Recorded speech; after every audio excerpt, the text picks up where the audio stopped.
I remember when I would wake up, especially if I'd had a seizure like out in a big group of people or something, the first thing I would always say is, I'm sorry. So yeah, that was hard. I started having seizures at 18 months old. I think I got sick and I had a really high grade fever and I went into convulsions, and they think that's what started me having seizures. So as a kid, I probably maybe only had a couple a year. And then at 42, I was up to 6 a month. My seizures would only last like a minute to 2 minutes, but I would sleep for hours. And I asked my neurologist about that one time. I said, why, when my seizures are so short, am I so wiped for so long? And he said, because every muscle in your body is working as hard as it can for that minute to 2 minutes. And so he said, your body is wiped. And so they just, from 31 to 42, it got worse. And so that, I had to stop driving. I had to find a ride to the office every day and then ride home every day. And I would, I'd ask 4 or 5 people and nobody could help me that day. And I'd just cry. It was just like, Lord, this is so hard. And so that's when Dr. Pineless told me, Shawna, I think there's this new surgical procedure that can be done that may help with your seizures.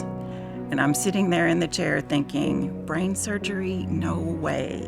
And that just, it really did freak me out. But my friend Debbie, that had taken me to that appointment, she said, Shawna, why don't you just take some time and pray about it and just see what the Lord says. And I thought, okay, I can do that, And I was actually at my desk. I still remember exactly where I was. And he was asking me, do you trust me? For every little test that I had to do, was, do you trust me?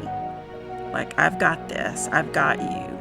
And then how he said the do you trust me was huge in that it's like, how can I not? I so know you've got this, and I don't have any control over this at all, but you've got all of it. And I went, yes, I trust you, Lord. It's like, I knew he's got this, and I'm like, if I do come out worse, then he's going to use me that way. He's got a plan. It's funny because I've had friends ask me about, did you ever just kind of want to go the other way, like from the Lord? And I'm like, honestly, if anything, it definitely just made me draw closer to him instead of run from him. I can't imagine going through it without him.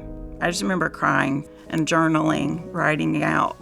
And that's something I learned probably in my 20s, is that I would write things that I wouldn't say. So it was like, if I was really mad, I'd just start writing and express everything. And I'm like, I know you can take it, Lord. So this is how I feel right now, And so I went in October 4th, I had the surgery, and I'm a brand new person. I mean, honestly, it's like, I think the me that is here now, for about 40 years, she wasn't able to be there, just with all the medicine that kept her inside me and all that kind of stuff. But soon after the surgery, I said, honestly, with how good as I was feeling physically, I said, I feel like I have one foot in heaven, because it's like, I feel like I've been born again at 42.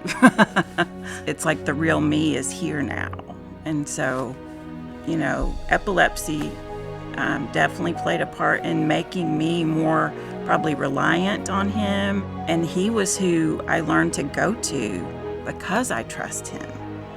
That is something that him asking me if I trusted him, because I had walked with him for quite a few years, that was pretty easy for me to answer. But if you're new at this, it might not be so easy.